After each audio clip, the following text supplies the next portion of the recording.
Buenas tardes, estimado profesor. Mi nombre es Freddy Giovanni Arroyo. Curso cuarto semestre de Contaduría Pública en la Universidad Militar Nueva Granada. En el presente yo realizaré la sustentación de estadística descriptiva, actividad 2, primer parcial.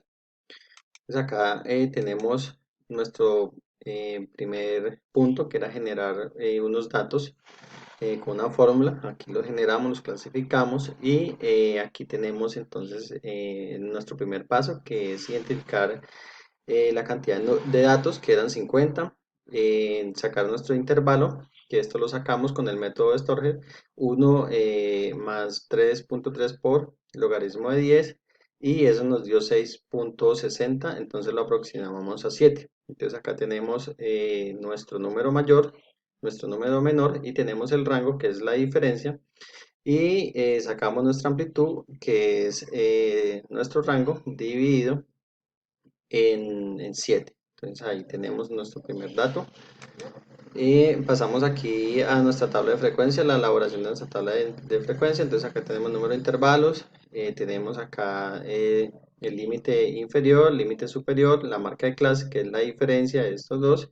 Tenemos la frecuencia absoluta, tenemos la frecuencia acumulada, absoluta acumulada, tenemos la frecuencia relativa y tenemos la frecuencia relativa acumulada. Tenemos acá también mayor que y menor que. Entonces, y acá tenemos unos interrogantes. Entonces, de acuerdo a eso, pues entonces dijimos que FI era la segunda celda. Entonces acá la sombreamos y dijimos que 9 empleados de la empresa Cafés del Huila tienen un sueldo de 211.536 pesos. Nuestro punto 2, entonces era FI, eh, tercer intervalo, que era el número 29. Entonces acá tenemos que 29 empleados de la empresa Café del Huila S.A. tienen un sueldo máximo de 218.524. Tenemos también acá nuestro HI 4, que entonces nos decía que el 0,14% de empleados de Café de Huila tienen un sueldo de 225.511 pesos. Y así sucesivamente con los interrogantes. Acá entonces pasamos entonces aquí a la graficación de los datos, que era la ojiva mayor y la ojiva menor. Entonces aquí la grafiqué en una sola para ver aquí como la diferencia. Entonces de una forma ascendente y otra de forma descendente.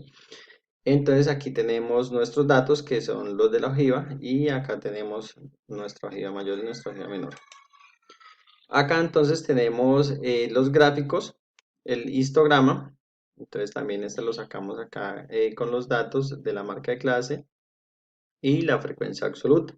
Pues acá tenemos, y aquí sacamos nuestro gráfico, y aquí tenemos nuestro polígono de frecuencias, también igualmente con los mismos datos. Pues continuamos acá. Acá tenemos nuestro segundo punto, que nos indicaba generar 20 datos. Entonces acá generamos los 20 datos a partir de que Carlos realizó un viaje a San Andrés y tomó la temperatura durante 5 días, 4 veces al día. Entonces acá tenemos los datos y aquí hicimos nuestro gráfico lineal con estos datos. Y aquí enseguida tenemos acá entonces nuestro gráfico de barras con los mismos datos. Entonces aquí tenemos nuestro eje en